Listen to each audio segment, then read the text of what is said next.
네, 모스 트랜지스터의 주파수 응답 특성을 고려한 모델과 FT에 대한 내용에 이어서 이제 BJT로 넘어가도록 하겠습니다. 바이포라 정션 트랜지스터에도 저희가 차지 스토리지라고 부를 수 있는 커피시턴스들이 존재하게 되고요. 이것이 소자의 동작과 주파수 응답 특성에 영향을 주게 됩니다. 먼저 커피시턴스가 어떤 것들이 있는지를 살펴보겠습니다. 저희 바이폴라의 트랜지스터에서 고려하는 커피시턴스 중에 대표적인 거는 먼저 이 베이스 에미터 정션의 디퓨전 커피시턴스입니다. 그걸 저희가 CDE라고 부르고요. 디퓨전 커피시턴스라고 해서 CDE라고 부르고요. 이 CDE는 그 정체를 생각해 보시면 이렇습니다. 가령 예를 들어서 이제 NPN 바이폴라 트랜지스터가 있다라고 했을 때 저희가 이제 베이스와 이 에미터 정션과 그 다음에 베이스와 컬렉터 정션을 생각할 수가 있겠고요. 그리고 나서 이제 베이스 정션에서의 베이스 영역에서의 마이너리티 캐리어의 농도, 그러니까 NPN 바이폴라 트랜지스터에서는 이게 결국 일렉트론의 농도가 될 텐데, 일렉트론의 농도는 일반적으로 이런 식으로 고점에서부터 저점으로 거의 리니어하게 떨어지는 것을 가정을 합니다. 이거는 베이스 영역이 상당히 짧기 때문에 나타나는 현상이고요. 이런 식으로 대략적으로 모델링이 가능하죠. 그랬을 때 이 베이스 영역의 찰지의 양을 이제 QN이라고 할게요. 다시 얘기하면은 이 면적에 해당되는 거죠. 이 베이스 영역에 들어가 있는 토럴 차지, 이 마이너티 캐리 일렉트론의 토럴 차지의 양을 얘기하는 겁니다.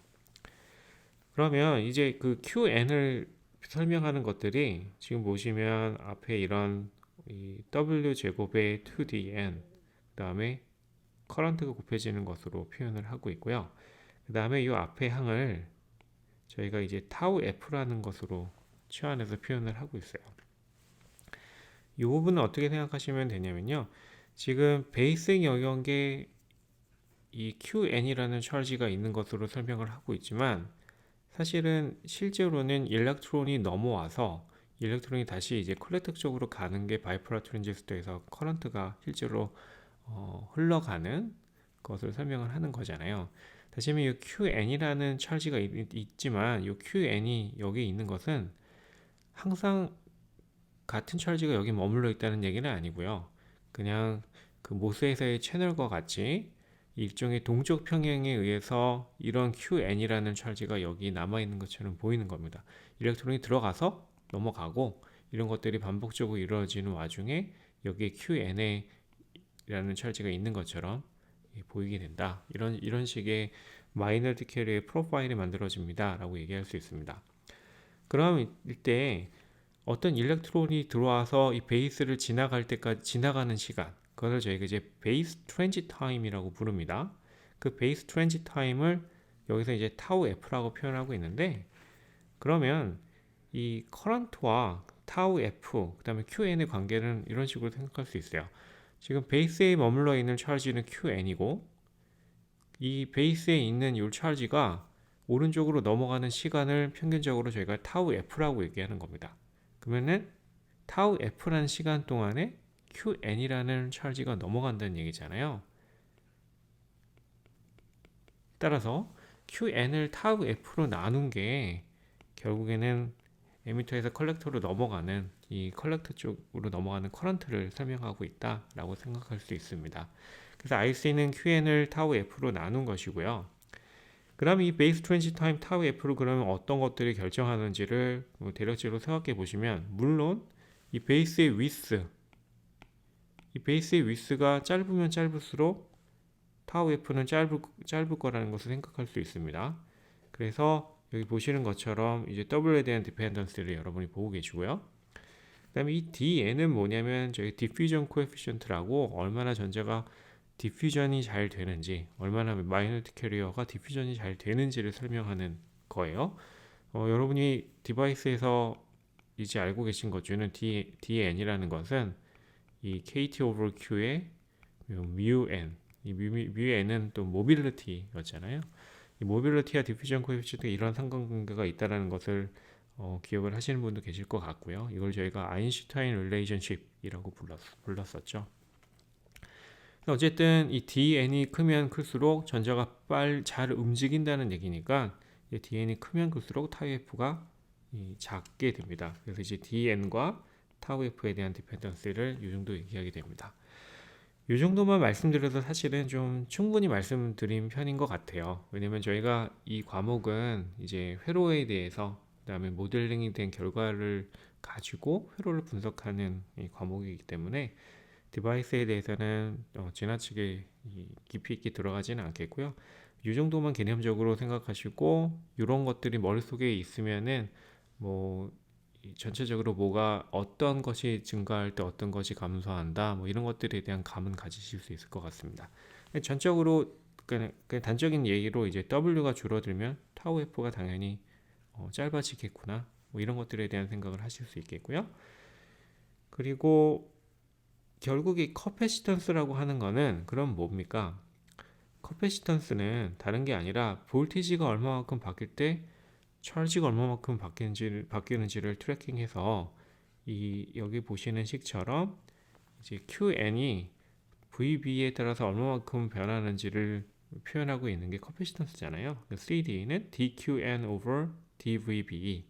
베이스 에미터 정션의 볼티지가 바뀔 때 QN이 얼마만큼 바뀌는지를 그 비율을 보는 것이 이 커패시턴스라고 정의할 수 있고, 여기는 이제 디퓨전 하는 그 캐리어에 의해서 나타나는, 그러니까 이 베이스와 에미터 정션에서의 요 Qn의 찰지의 변화에 대한 얘기를 하는 거기 때문에, 디퓨전에 가담하는 요 Qn에 대한 얘기를 하는 거기 때문에 이것을 디퓨전 커패시턴스라고 부르는 겁니다.